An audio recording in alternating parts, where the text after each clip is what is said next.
ಯುವತಿಯ ಅತ್ಯಾಚಾರ ಹಾಗೂ ಭೀಕರ ಕೊಲೆಗೆ ಬೀದರ್ ಜಿಲ್ಲೆ ಬೆಚ್ಚಿ ಬಿದ್ದಿದೆ. ಹೋರಾಟದ ಜ್ವಾಲೆ ಜೋರಾಗಿದೆ. ಮಹಿಳಾ ಸಂಘಟನೆಗಳಂತೂ ಬೀದಿಗಿಳಿದಿದೆ. ಆರೋಪಿಯನ್ನ ಗಲ್ಲಿಗೇರಿಸಲೇಬೇಕೆಂಬ ಕೂಗು ಜೋರಾಗ್ಬಿಟ್ಟಿದೆ. ಇದಕ್ಕೆ ರಿಪಬ್ಲಿಕನ್ ಕೂಡ ಸಾಥ್ ಕೊಡ್ತಿದೆ. ಈ ಕುರಿತ ಒಂದು ರಿಪೋರ್ಟ್ ಇಲ್ಲಿದೆ ನೋಡಿ.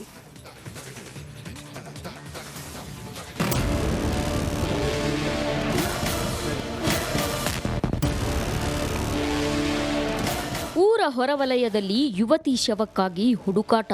ಮಳೆ ಹನಿ ನಡುವೆ ಪೊಲೀಸರ ತಲಾಶ್. ಏನಾಯ್ತೋ ಅಂತ ನೂರಾರು ಜನ ಜಮಾವಣೆ. ಮತ್ತೊಂದು ಕಡೆ ಕೋಲಿ ಸಮಾಜದ ನೇತೃತ್ವದಲ್ಲಿ ಹೋರಾಟದ ಕಿಚ್ಚು.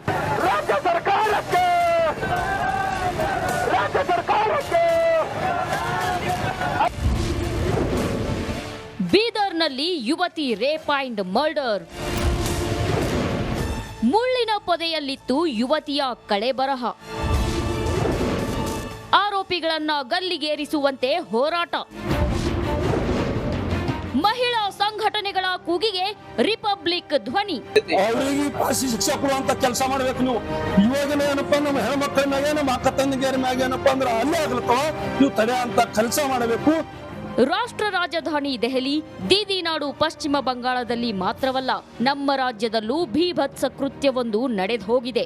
ಬೀದರ್ ಜಿಲ್ಲೆಯಲ್ಲಿ ಯುವತಿಯ ಮೇಲೆ ಕೀಚಕರು ಅತ್ಯಾಚಾರ ನಡೆಸಿ ಅಮಾನುಷವಾಗಿ ಕೊಲೆ ಮಾಡಿದ್ದಾರೆ. ಈ ಘಟನೆಗೆ ಇಡೀ ರಾಜ್ಯವೇ ಬೆಚ್ಚಿ ಬಿದ್ದಿದೆ.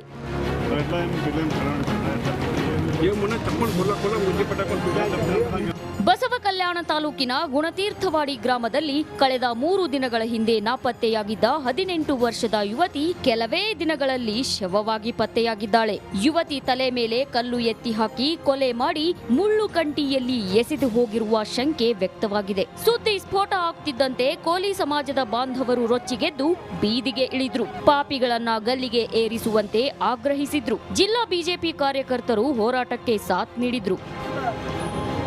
ಗುಂಟೀರ್ವಾಡಿಯಲ್ಲಿ ಅವರು ವಾಸವಾಗಿದ್ದಾರೆ. ಅತ್ಯಂತ ಬಡ ಕುಟುಂಬ.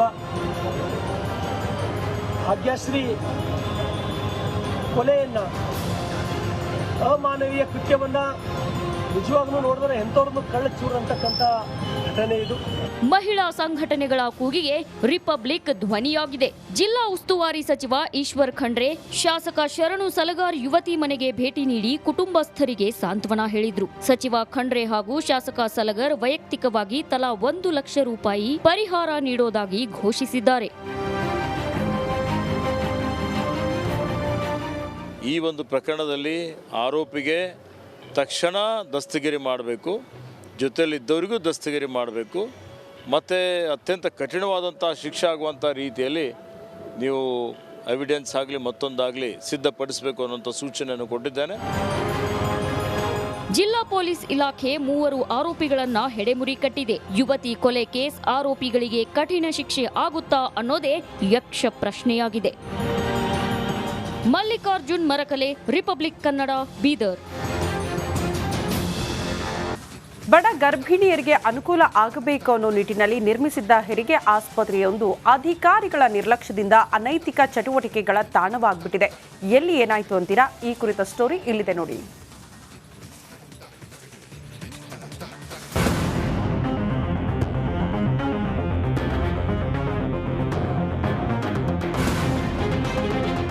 ಹೆರಿಗೆ ಆಸ್ಪತ್ರೆಯ ಕಟ್ಟಡದಲ್ಲಿ ಎಲ್ಲೆಂದರಲ್ಲಿ ಬಿದ್ದಿರುವ ಮದ್ಯದ ಬಾಟಲ್ಗಳು.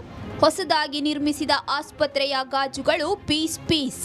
ಸ್ಮಶಾನದ ಮೂಲೆಯೊಂದರಲ್ಲಿ ನಿರ್ಮಿಸಿದ ಹೆರಿಗೆ ಆಸ್ಪತ್ರೆ.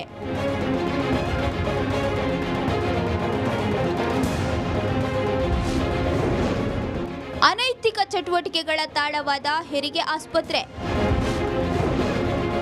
ಅಧಿಕಾರಿಗಳ ನಿರ್ಲಕ್ಷ್ಯ, ಸ್ಮಶಾನದಲ್ಲಿ ಆಸ್ಪತ್ರೆ ನಿರ್ಮಾಣ. ಅಧಿಕಾರಿಗಳು ನಿರ್ಲಕ್ಷ್ಯ ವಹಿಸಿದ್ರೆ ಸರ್ಕಾರದ ಯೋಜನೆ ಹಳ್ಳ ಹಿಡಿಯುತ್ತೆ ಅನ್ನೋದಕ್ಕೆ ಬೆಳಗಾವಿಯಲ್ಲಿ ಇದೊಂದು ತಾಜಾ ಉದಾಹರಣೆ.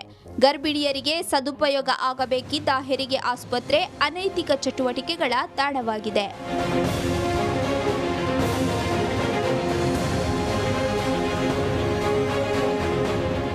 ಆಸ್ಪತ್ರೆ ಕೊಠಡಿಗಳಲ್ಲಿ ಎಲ್ಲೆಂದರಲ್ಲಿ ಸಿಗರೇಟ್, ಮದ್ಯದ ಬಾಟಲ್, ಗುಡ್ಕಾ, ತಂಬಾಕು ಪ್ಯಾಕೆಟ್ಗಳು ಬಿದ್ದಿವೆ.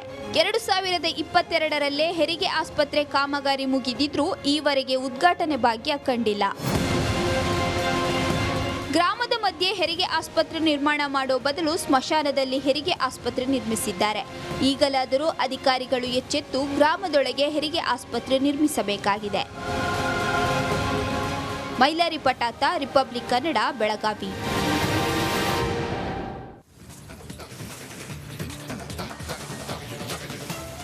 ಗಣೇಶನ ಹಬ್ಬಕ್ಕೆ ಜನತೆ ಕಾತ್ರದಿಂದ ಕಾಯ್ತಿದ್ದಾರೆ. ಮೂರ್ತಿ ಕಲಾವಿದರ ಮನೆಯ ಅಂಗಳದಲ್ಲಿ ಬಗೆ ಬಗೆಯ ಮೂರ್ತಿಗಳು ಸಿದ್ಧವಾಗಿ ಕುಳಿತಿದೆ. ಉತ್ತರ ಕನ್ನಡ ಜಿಲ್ಲೆಯಲ್ಲಿ ಈಗಾಗಲೇ ಜೇಡಿ ಮಣ್ಣಿನ 100 ಮೂರ್ತಿಗಳು ರೆಡಿಯಾಗಿದ್ದು ಫೈನಲ್ ಟಚ್ನಲ್ಲಿ ಕಲಾವಿದರು ಬ್ಯುಸಿಯಾಗಿದ್ದಾರೆ. ಈ ಕುರಿತ ಸ್ಪೆಷಲ್ ರಿಪೋರ್ಟ್ ಇಲ್ಲಿದೆ. ನಾಡಿನಲ್ಲಿ ಗಣೇಶನ ಹಬ್ಬಕ್ಕೆ ದಿನಗಣನೆ ಆರಂಭವಾಗಿದೆ. ಈಗಾಗಲೇ ಆ ಮೂರ್ತಿ ಕಲಾವಿದರು ಕೂಡ ಈಗಾಗಲೇ ಬ್ಯುಸಿಯಾಗಿ ಇರುವಂಥದ್ದು. ಉತ್ತರ ಕನ್ನಡ ಜಿಲ್ಲೆ ಕಾರವಾರದಲ್ಲೂ ಕೂಡ ಕಲಾವಿದರು ಮೂರ್ತಿ ತಯಾರಿಕೆಯಲ್ಲೂ ಕೂಡ ತೊಡಗಿರುವಂಥದ್ದು.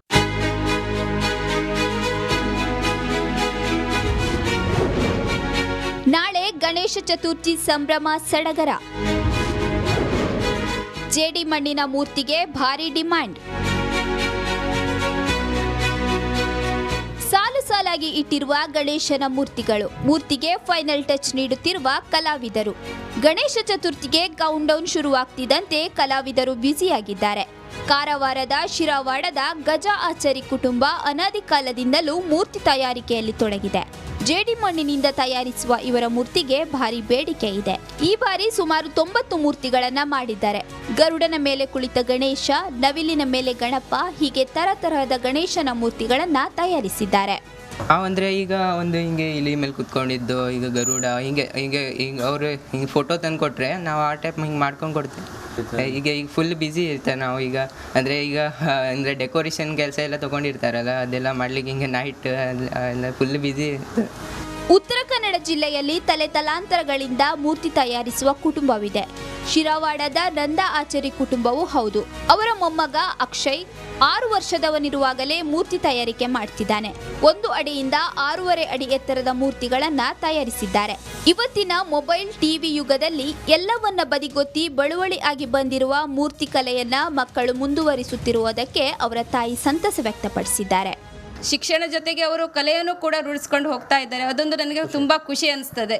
ಶಿಕ್ಷಣವನ್ನು ಕಲಿತಾ ಇದ್ದಾರೆ ಹಾಗೂ ಕಲೆಯನ್ನು ಕೂಡ ಕಲಿತಾ ಇದ್ದಾರೆ. ಅದರಿಂದ ನನಗೆ ತುಂಬ ಸಂತೋಷ ಅನಿಸ್ತದೆ. ಯಾವುದು ನನ್ನ ಹುಡುಗರು ಕೂಡ ಈಗಿನ ಕಾಲದಲ್ಲಿ ಏನು ಹೇಳ್ರಿ, ಮೊಬೈಲು, ಟಿವಿ ಎಲ್ಲ ತಿರುಗೋದು, ಅದನ್ನು ಬಿಟ್ಟು ಬೆಳಗಿಂದ ಸಂಜೆ ತನಕ ಶಿಕ್ಷಣವನ್ನು ಕಲಿತು ಹಾಗೂ ನಮ್ಮ ಕಲೆಯನ್ನು ಕೂಡ ಅವರ ವೃತ್ತಿಯನ್ನು ಅವರು ರೂಢಿಸ್ಕೊಂಡು ಹೋಗ್ತಾ ಇದ್ದಾರೆ. ಅದರಿಂದ ನನಗೆ ಒಂದು ಖುಷಿ ವಿಷಯ.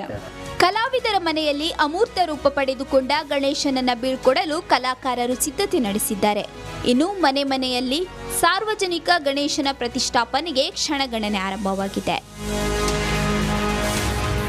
ಮೂರ್ತಿ ಕಲಾವಿದರು ಅನಾದಿ ಕಾಲದಿಂದ ಈ ಒಂದು ಮೂರ್ತಿ ತಯಾರಿಕೆಯ ಕೆಲಸವನ್ನು ಕೂಡ ಮಾಡ್ತಾ ಇರುವಂಥದ್ದು. ಸರ್ಕಾರದಿಂದ ಕಲಾವಿದರಿಗೆ ಏನಾದರೂ ಮಾಶಾಸನ ಸಿಗುವಂಥದ್ದಾಗಲಿ ಮತ್ತು ಅವರಿಗೆ ಒಂದು ಪ್ರೋತ್ಸಾಹ ಸಿಕ್ಕರೆ ಕಲಾವಿದರಿಗೆ ತುಂಬ ಖುಷಿ ಆಗುತ್ತೆ ಎಂಬ ಭಾವನೆ ಕೂಡ ಇದ್ದಿರುವಂಥದ್ದು. ಕ್ಯಾಮ್ರಾ ಪರ್ಸನ್ ಕಿಶನ್ ಗುರು ಜೊತೆ ನಾನು ಶೇಷ್